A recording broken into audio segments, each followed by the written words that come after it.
Hi, I'm Adam. Thanks for your interest in my poster on Atlas virtual visits. I should start by explaining what virtual visits are and what they're good for. As the name suggests, virtual visits represent a way for people to have a tour of the Atlas experiment without having to take a trip to Geneva to see it in person.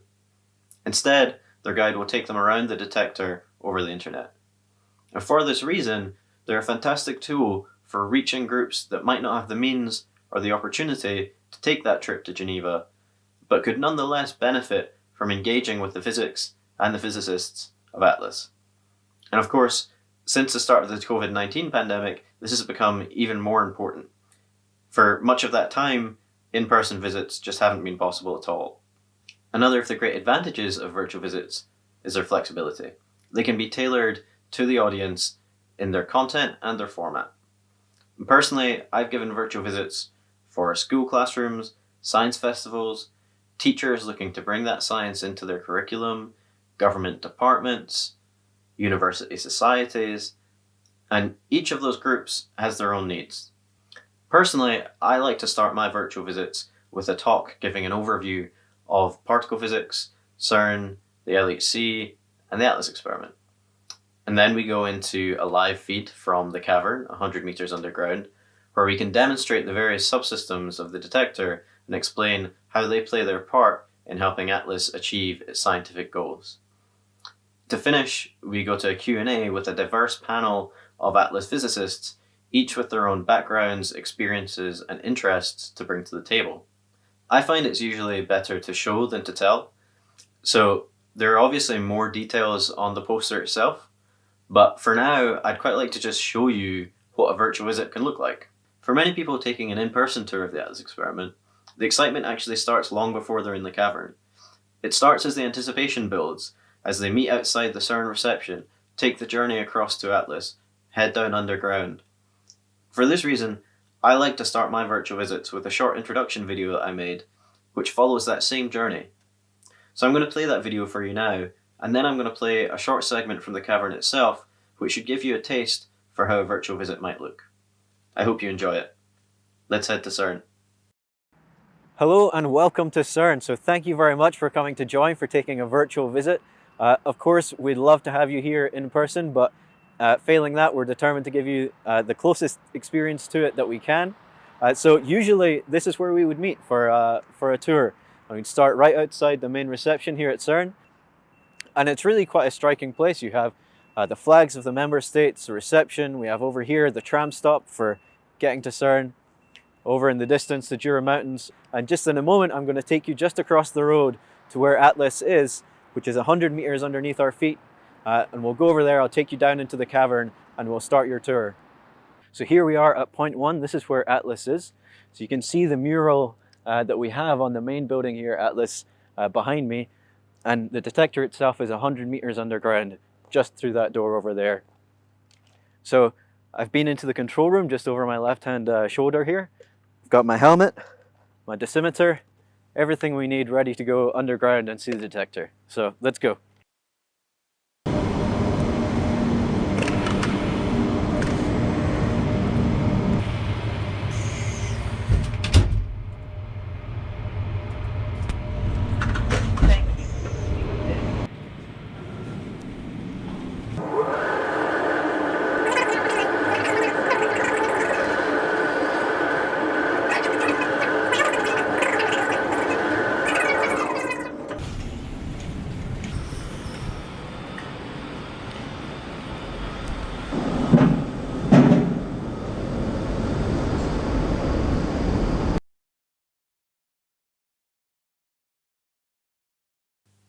This is us getting towards our destination in the cavern, where the live feed would usually pick up.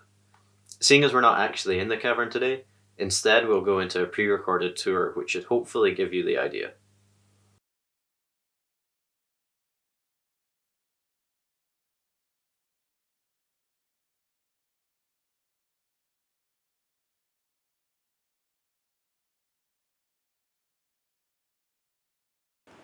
So as you can see, I'm now in the Atlas cavern. So we're 100 meters underground here. And this is the Atlas experiment. Actually, this is just one end of the Atlas experiment. So the whole detector is about 40 meters long. We're just at one end, and it's actually about 25 meters high as well. This massive structure that you can see right on the end, this big wheel, that's exactly what it is. This is part of the muon spectrometer, which is the outermost system in Atlas. And this is a muon wheel. And together with the other parts of the muon spectrometer, this is what we use to reconstruct these particles called muons. Muons are some of the most penetrating particles that we'll see in these collisions that happen at the center of the detector. And that's why the muon spectrometer is the outermost system. So these muons will travel through the rest of the detector, whereas most other particles will be stopped before they get to the outermost reaches.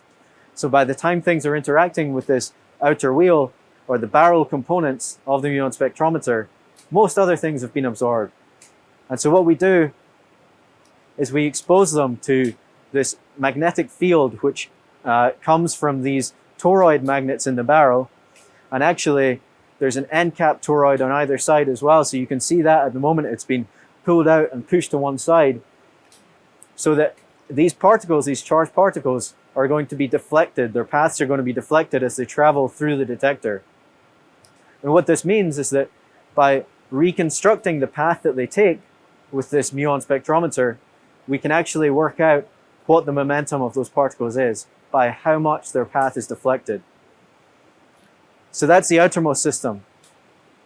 As we work in, we then next come to the calorimeters. There are two calorimetry systems. One is the hadronic calorimeter. That's just in from the muon spectrometer. And just inside that is the electromagnetic calorimeter. And so what they do, and again, there are barrel and end cap components to these. The hadronic calorimeter is going to try and stop and absorb these hadrons. So these are bound states of quarks. So these could be a proton, for an example, is an example of a hadron. Often we see these things called mesons, which are these two quarks in a bound state. And they're everywhere at the LHC. And so these hadronic calorimeters are designed to deal with those. So they will absorb these particles as they're emitted from collisions at the center of the detector. And in doing so, are able to measure the energy that those particles have.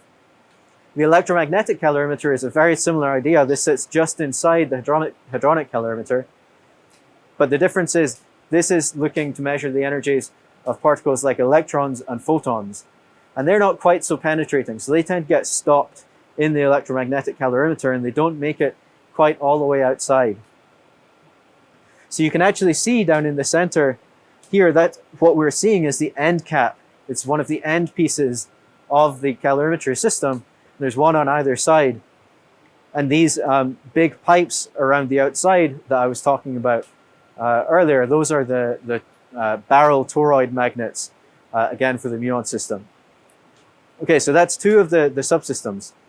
Okay, so then we get to the heart of the detector. So the detector is 40 meters long along this way. We're just at one end, and you can see this sort of blue region here. And right in the center here is where the beamline actually comes in. And these protons are crossed right in the center of the detector. And so they come in, they collide, and we get all sorts of things that come out of that. And the very first system that they encounter in the Atlas detector is what we call the Inner Detector. And this is designed to track the paths of charged particles very close to the beam as they're emitted from these collisions. So how the Inner Detector tracks the paths of these particles is that the whole Inner Detector is encapsulated in this solenoid magnet. So it's going to exert this magnetic field on these charged particles. And because of that, the paths that these particles take is deflected. And in a similar way to the muon spectrometer, by reconstructing the paths that these particles take and seeing how they're deflected, we can deduce the momentum that those particles are traveling with.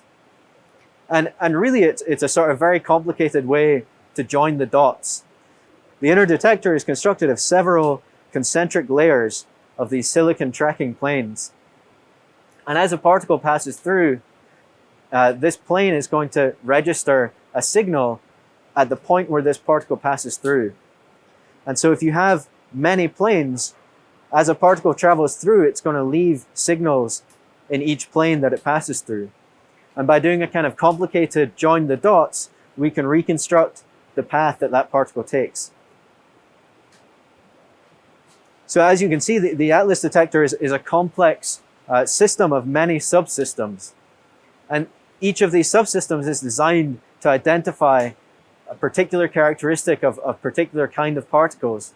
And it's only by bringing all of this information together and really analyzing all these different pieces in the puzzle that we can try to work backwards to work out what actually happened in that collision in the first place. So it's a bit like coming into your living room and finding a pile of broken glass on the floor, and your task is to work out what that thing was originally.